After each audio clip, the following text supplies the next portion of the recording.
This question is about pressure and volume. The diagram shows a can that produces whipped cream using gas at high pressure. So it's quite a complicated diagram. It's important that we have a good look to see that we understand what's going on.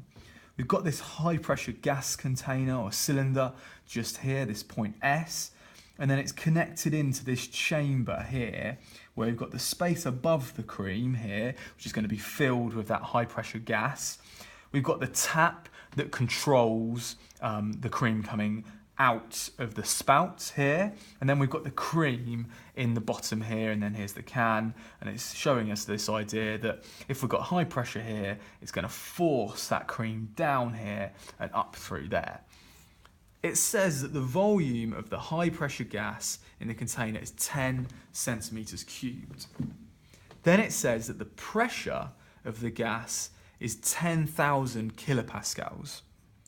It says when the seal at S is broken, the gas is released into the space above the cream. So now we've got lots of gas at high pressure in this space above the cream here. It then says that the gas expands to a new total volume of 270 centimeters cubed. And it asks us to calculate the new pressure of the gas. So the new pressure is P2. The original pressure is P1. The original volume or initial volume is V1. And then the final volume or the new volume is volume 2. Now, the equation that we're going to use is P1 V1 equals P2 V2. And we're being asked to calculate the new pressure at this P2. So we've got to rearrange our equation. If we want P2 on its own, we need to get rid of this V2 that it's currently being multiplied by. Now the opposite of multiplication is division, so we've got to divide this side by V2 and then this side by V2 as well. So if we're dividing by V2, we're going to be left with P2 equals P1 V1 divided by V2. And now our equation's in the way that we want it, and we can just substitute in the values now and get to our answer. So P1, as I've quite handily labelled here, is going to be 10,000 kilopascals. Now, I always think here, do I need to convert it into just pascals? But in this case, the question is asking me for the pressure in kilopascals. So I'm just going to leave it as it is. And then we're going to multiply it by the volume, which is 10 centimeters cubed. I don't need to convert it to meters cubed because I'm going to divide it by also the value in centimeters cubed. So there's no need to convert it. So divided by 270 centimeters cubed. I put that all into my calculator and I'm going to get 370.37 kilopascals. It's fine for me to just leave it to two significant figures of 370 kilopascals. B. As the gas expands into the space above the cream, its temperature decreases. Using ideas about molecules, explain how this affects the pressure of the gas.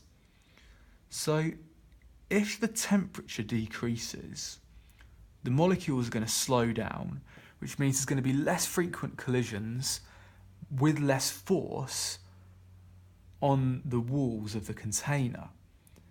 Now, if we've got less force over the same area, thinking back to our equation pressure equals force over area, if our force reduces, then our pressure has to reduce as well. So, decreased temperature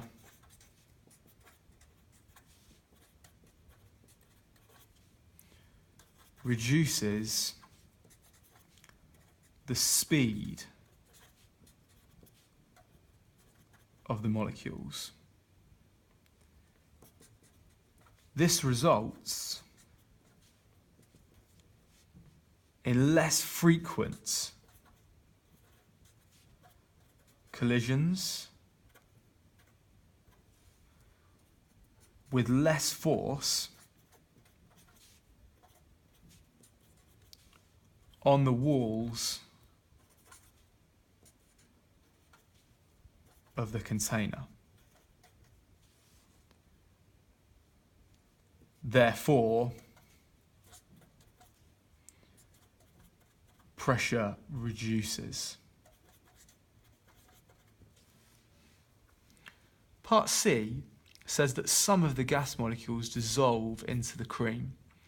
Then it says suggest how this affects the pressure of the gas in the space above the cream. Now, if we've got some of these gas molecules moving into the cream, that's going to leave fewer molecules in this space here. So if you've got fewer molecules bombarding the walls of the container or colliding with the walls of the container, that's going to mean that overall there's less force from the molecules, and that's also going to reduce the pressure.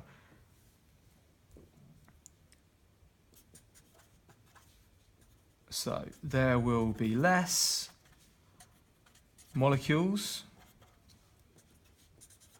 in the space. Therefore,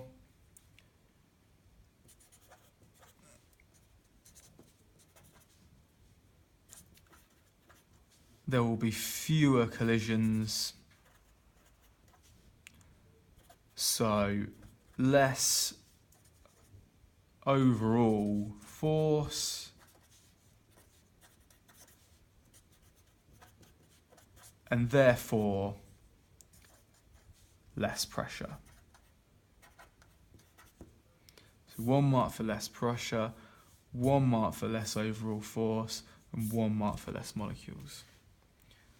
The final part of the question says that when the tap is opened, the pressure of the gas forces the cream out of the spout. The pressure outside the can is less than it is inside. Suggest what happens to the dissolved gas as the cream leaves the can. So all of these dissolved gas molecules have been crunched down under high pressure in the cream. As soon as the cream leaves the spouts, they haven't got that pressure squeezing them. So much like squeezing a sponge ball, if you release the pressure, then the volume of the gas is going to greatly increase. And that's why the cream, as it exits the spout, gets expanded and whipped up into what we all recognise when we think about squirty cream. It's not this fluid like you see with sort of single or double cream. It's this thick, puffy thing that looks a bit more like a solid, really. But really, it's just a liquid with gas that's been dissolved in it and it's puffed it up.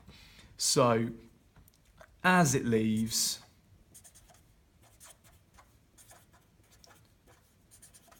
the spout, it expands, which foams up the cream.